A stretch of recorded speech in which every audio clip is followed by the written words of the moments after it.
S ജിക്ക് കുറച്ചും കൂടി ഈസിയായി അവർക്ക് സെമി ഫൈനൽ റയൽ മാഡ്രിഡിനെ കിട്ടിയുണ്ട്. ചിലപ്പോൾ ഫ്ലുമിനൻസോ ചെൽസിയൊക്കെ കിട്ടിയിരുന്നെങ്കിൽ ചിലപ്പോൾ അവർക്ക് കുറച്ചും കൂടി ഇതിലും കൂടി കുറച്ചും കൂടി ടഫായിട്ടുള്ളൊരു മാച്ച് കിട്ടിയേനെ. ഈ ഒരു മാച്ച് നമ്മൾ എന്താ പറയുക ഉറക്കൊഴിച്ച് കണ്ട് നമ്മളായി പോയി പൊട്ടന്മാരി എന്നുള്ളൊരു അവസ്ഥയായിപ്പോൾ ഈ ഒരു മാച്ചിൻ്റെ അവസ്ഥ. 4-0 എന്നുള്ളൊരു സ്കോറിന് ക്ലബ്ബ് വേൾഡ് കപ്പിന്റെ സെമി ഫൈനലിൽ റയൽ മാഡ്രിഡിനെ കൊല വിളിച്ചിട്ടുണ്ട് PSG എന്ന് പറഞ്ഞത്.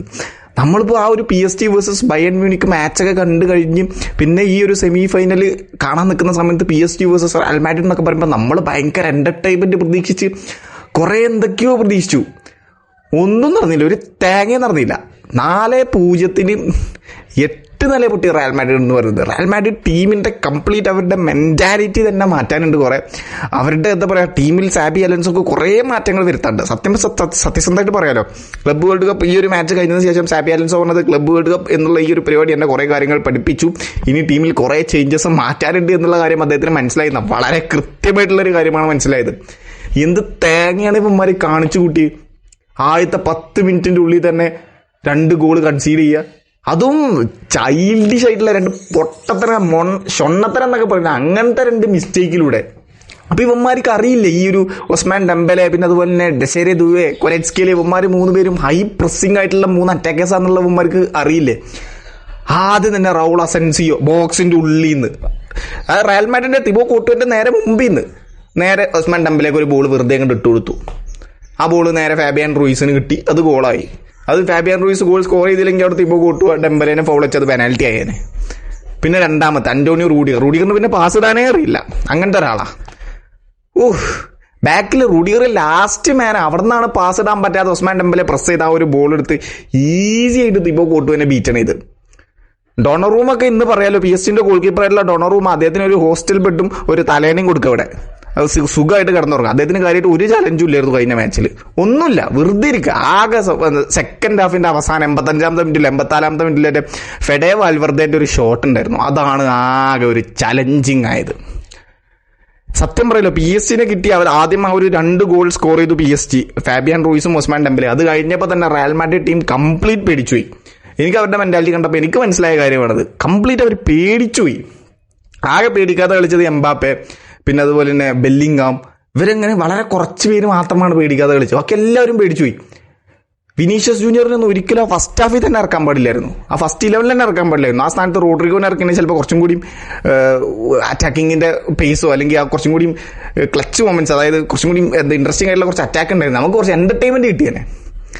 ഇത് വിനീഷ്യസ് ജൂനിയറൊക്കെ ഒരുമാതിരി എന്തവന്മാർ കാണിക്കണം. അപ്പുറത്ത് ഓപ്പോസിറ്റ് ഡെംബലെയും കൊരെറ്റ്സ്കേലിയും ദെസേരിയോ എന്ത് എജാതി പ്രസ്സിങ്ങാ.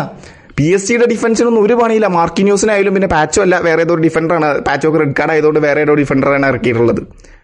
എംബാപ്പയും വിനീഷ്യസ് ജൂനിയറും അവർ രണ്ടുപേരും ഒരുമിച്ച് ഇറക്കി പ്രസ് ചെയ്യുന്നില്ല. അവന്മാർ രണ്ടുപേരും ഭയങ്കര എന്താ പറയാ ഈസി ആയിട്ട് അവന്മാർക്ക് PSG മിഡ്ഫീൽഡിലോട്ട് ബോൾ കിട്ടുന്നുണ്ട്, ഒരു പ്രസ്സിങ്ങും ഇല്ല. വിനീഷ്യസ് ജൂനിയറിന് ഫസ്റ്റ് ഹാഫിൽ നല്ലൊരു ചാൻസ് കിട്ടിയിരുന്ന ഒരു ഹൈ ബോൾ, അത് ഗോളാക്കിയില്ല. ഷോട്ടടിക്കാൻ പറ്റിയില്ല, ഷോട്ടടിക്കാൻ പോലും മര്യാദയ്ക്ക് പറ്റുന്നില്ല അവന്മാർക്ക്. പ്രോപ്പറായിട്ട് PSG ഡിഫൻസ് ക്ലിയർ ചെയ്തു, കാരണം അതിനുള്ള ടൈം കൊടുക്കുന്നുണ്ട് വിനീഷ്യസ് ജൂനിയർ. എന്താ പറയാ, ആരോട് പറയാനത്. ഇന്നലത്തെ മാച്ച് കണ്ട് എനിക്ക് സങ്കടമായി പോയത്. ഒരു എന്റർടൈൻമെന്റ് ഇല്ല നമുക്ക്. ഇത് വെറുതെ എന്താ PSG ഏതോ ഒരു ഫ്രണ്ട്ലി മാച്ച് അല്ലെങ്കിൽ ലീഗ് 1 ഏതോ ഒരു ടീമിനായിട്ട് കളിച്ച് ഈസി ആയിട്ട് 4-0 ജയിച്ചു പോയ പോലെ എനിക്ക് തോന്നിയത്, സത്യസന്ധമായിട്ട് പറയാലോ. എന്തായാലും ഈ ഒരു മാച്ച് ആദ്യം റയൽ മാഡ്രിഡിന്റെ റൂഡിഗറിന്റെയും അസെൻസിയോന്റെയും മിസ്റ്റേക്കിലൂടെ ആദ്യം തന്നെ PSG 2 ഗോൾ സ്കോർ ചെയ്ത് അവർ മുന്നിലെത്തി. ഓക്കെ, ഒസ്മാൻ ഡെംബലേക്ക് ചെറിയ പരിക്കിന്റെ ഇഷ്യൂ ഉണ്ട്, അതുകൊണ്ട് ഇന്നത്തെ മാച്ചിലാണ് അദ്ദേഹത്തെ നോർമൽ പ്ലെയർ ആയിട്ട് ഇറക്കിയിട്ടുള്ളത്. ഒസ്മാൻ ഡെംബലെ ഇറക്കിയില്ലെങ്കിൽ അവർ ജയിക്കും. പിന്നെ റയൽ മാഡ്രിഡിന് തിരിച്ചടിയായത് കളിയുടെ തൊട്ട് മുമ്പ്, ഓക്കെ മിനിറ്റുകൾക്ക് മുമ്പ് ട്രെന്റ് അലക്സാണ്ടർ അർണോൾഡിന് അദ്ദേഹത്തിന് എന്തോ സെറ്റ് ബാക്ക് ഉണ്ട് എന്നാണ് പുറത്തേക്ക് വരുന്ന വാർത്തകളൊക്കെ. അദ്ദേഹം ഇറങ്ങിയില്ല. കാരണം കഴിഞ്ഞ മാച്ചിൽ ബൊറൂസിയ ഡോട്ട്മുണ്ട് ആയാലും യുവന്റസ് ആയാലും സാൾസ്ബർഗ് ആയാലും ട്രെന്റ് അലക്സാണ്ടർ അർണോൾഡിന് നിന്നും നല്ല അസിസ്റ്റ് കിട്ടീനി. ഓക്കെ, അദ്ദേഹത്തിലൂടെ കുറച്ച് കളി, അത് എനിക്കിപ്പോൾ മനസ്സിലായി സാബി അലൻസ് എന്തുകൊണ്ടാണ് ട്രെന്റ് അലക്സാണ്ടർ അർണോൾഡിനെ കൊണ്ടുവന്നത് എന്നുള്ളത്. പിന്നെ അതുപോലെ തന്നെ ഡീൻ ഹ്യൂസൺ ഇല്ല. റൂഡിഗറും അസൻസിയും ഒക്കെ എൻ്റെ പൊന്നെ അവന്മാരുടെ റേറ്റിംഗ് ഒക്കെ കാണണം, 4 താഴേക്കാരൻ ചിലപ്പോൾ. അജാതി പൂർ ഡിഫെൻഡിങ് എന്നൊക്കെ പറഞ്ഞു കഴിഞ്ഞാൽ പരാജയം, ലോക പരാജയം അങ്ങനെ പറയേണ്ട അവസ്ഥയാണ്. സെക്കൻഡ് ഹാഫിൽ പിന്നെയും റൂഡിഗറും അസൻസിയും കുറച്ചും കൂടിയൊക്കെ ഒന്ന് സെറ്റായി. പക്ഷെ ഫസ്റ്റ് ഹാഫിൽ വരുത്തിയ ആ മിസ്റ്റേക്ക് എന്ന് പറഞ്ഞു കഴിഞ്ഞാൽ ഒരിക്കലും എന്താ പറയാ അംഗീകരിക്കാൻ പറ്റാത്ത മിസ്റ്റേക്കാണ്. പ്രൊഫഷണൽ ഫുട്ബോളിൽ ഒരിക്കലും റയൽ മാഡ്രിഡ് പോലത്തെ ഒരു ടീമിൽ നിന്നും വരുത്താൻ പാടില്ലാത്തൊരു തെറ്റാണ് അവന്മാർ രണ്ടുപേരും ഫസ്റ്റ് ഹാഫിൽ നടത്തിയത്. പിന്നെ മൂന്നാമത്തെ ഗോള് പിന്നെ റയൽ മാഡ്രിഡ് ടീം പിന്നെ എന്ത് കാണിച്ചിട്ടും കാര്യമില്ല. ഹക്കീമി മറ്റേ ഇത് വിട്ട പോലെ റോക്കറ്റ് വിട്ട പോലെ കൗണ്ടർ അറ്റാക്ക് ചെയ്തു. അത് നേരെ ഫാബിയൻ റൂയിസിന് കൊടുത്തു. അദ്ദേഹത്തിന് ഫാബിയൻ റൂയിസ് ഈസി ആയിട്ട് ഗോൾ സ്കോർ ചെയ്തു. ഫാബിയൻ റൂയിസ് ആണ് ഇന്നത്തെ മാച്ചിലെ പ്ലെയർ ഓഫ് ദി മാച്ച് എന്ന് പറയുന്നത്. PSG ആസ് എ ടീം എന്താ പറയുക, ബ്രഹ്മാണ്ഡ ടീമാണ് PSG. ഓക്കെ, ഞാൻ എക്സ്പെക്റ്റഡ് ആയിരുന്നു PSG തന്നെ വിജയിക്കും എന്നുള്ളത്.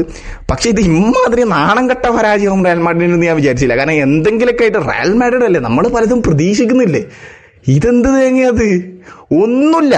ഞാൻ പറഞ്ഞല്ലോ, ഡൊണറൂമക്ക് ഒരു ചലഞ്ച് മാനം മര്യാദയ്ക്കും വന്നിട്ടില്ല. 4 ഷോട്ട് മാത്രമാണ് അവന്മാർ റയൽ മാഡ്രിഡ് കഴിഞ്ഞ ദിവസത്ത്, ഒന്നും ഓൺ ടാർഗറ്റ്. ഞാൻ പറഞ്ഞില്ല, ആ ഒരു ഷോട്ട് മാത്രമാണ് സെക്കൻഡ് ഹാഫിൽ ഡൊണറൂമക്ക് ഒരു ഇച്ചിരി ചലഞ്ചിങ് ആയി വന്നത്. ബാക്കിയെല്ലാം കണക്കാ.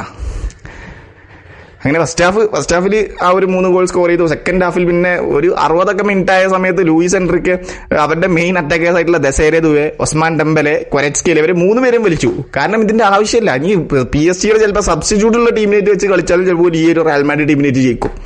ആ അവസ്ഥയായിരുന്നു കഴിഞ്ഞ മാച്ചിൽ. വളരെ പെത്തറ്റിക്, പരിതാപകരമാണ് റയൽ മാഡ്രിഡിന്റെ അവസ്ഥ എന്ന് പറഞ്ഞു കഴിഞ്ഞാൽ.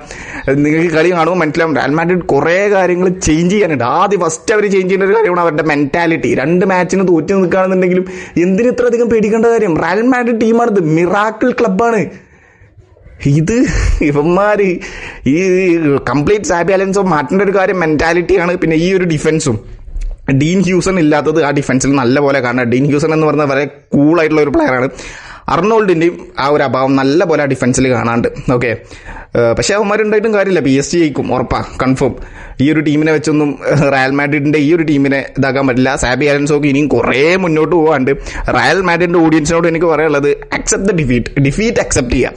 ഓക്കെ, വേറെ മാർഗ്ഗമല്ല. കാരണം നാണം കെട്ടാണ് പരാജയപ്പെട്ടുള്ളത്. അക്സെപ്റ്റ് ഡിഫീറ്റ് ചെയ്യുക. ഇനിയും കുറേ മുന്നോട്ട് പോകാനുണ്ട്. Xabi Alonso brick by brick rebuild ചെയ്യും എന്ന് നമ്മൾ വിചാരിക്കുന്നു. റയൽ മാഡ്രിഡാണ് തിരിച്ചു വരുമെന്ന് വിചാരിക്കുന്നു. എന്തായാലും PSG എന്ന് പറയുന്നത് അവന്മാർ ബ്രഹ്മാണ്ഡ ടീം. അവന്മാരെ പൊട്ടിക്കുക എന്ന് പറഞ്ഞൊരു ടാസ്ക്കാണ്. എന്നെ സംബന്ധിച്ചിടത്തോളം ഇനി ജൂലൈ 14 വരുന്ന ആ ഒരു ഫൈനലിൽ PSG ഈസി ആയിട്ട് ക്ലബ്ബ് വേൾഡ് കപ്പ് വിജയിക്കും എന്നുള്ളതാണ്. ചെൽസി അവന്മാർക്ക് ഒരു എതിരാളി ആവുമെന്ന് എനിക്ക് തോന്നുന്നില്ല. 2 ചെൽസി വേഴ്സസ് ഫ്ലൂമിനൻസ് മാച്ചും കണ്ടു. PSG ഈസി ആയിട്ട് വിജയിക്കാവുന്നതേ ഉള്ളൂ. പിന്നെ ഈ ഒരു മാച്ചിന്റെ അവസാനം ഗോൺസാലോ റാമോസ് ഒരു ഗോൾ സ്കോർ ചെയ്തു ബാർക്കോളയുടെ അസിസ്റ്റിൽ നിന്നും. അത് അവർ മറ്റേ ഡിയേഗോ ജോട്ടക്ക് ഡെഡിക്കേറ്റ് ചെയ്ത് അദ്ദേഹം ആ ഒരു ഗോൾ ഡെഡിക്കേറ്റ് ചെയ്തിട്ടുണ്ട് ഡിയേഗോ ജോട്ടക്ക്. അങ്ങനെ Usman Dembele, Kylian Mbappe, Gonzalo Ramos, അങ്ങനെ കുറേ പേര് അദ്ദേഹത്തിന്റെ ഡിയേഗോ ജോട്ടക്ക് വേണ്ടി ഡെഡിക്കേറ്റ് ചെയ്തിട്ടുണ്ട് ആ ഒരു ഗോള്. അങ്ങനെ ഈ ഒരു മാച്ച് റയൽ മാഡ്രിഡ് അങ്ങനെ എലിമിനേറ്റഡ് ആയി പോയി. സാബി അലൻസോ കണ്ടുള്ള റയൽ മാഡ്രിഡിന്റെ ആദ്യത്തെ പരാജയമാണ്. അത് നാണം കെട്ട പരാജയമായി പോയി. എന്തായാലും അങ്ങനെ ക്ലബ്ബ് വേൾഡ് കപ്പിൽ റയൽ മാഡ്രിഡിന്റെ കാര്യം അവസാനിച്ചിട്ടുണ്ട്. ഇനി PSG വേഴ്സസ് ചെൽസി, അതായിരിക്കും ഇനി ക്ലബ്ബ് വേൾഡ് കപ്പിന്റെ ഫൈനൽ ജൂലൈ 14, അതായത് ജൂലൈ 13 രാത്രി 12:30 ഐ തിങ്ക്. അപ്പോൾ ഇനി നമുക്ക് ഫൈനലിൽ കാണാം. So thank you so much.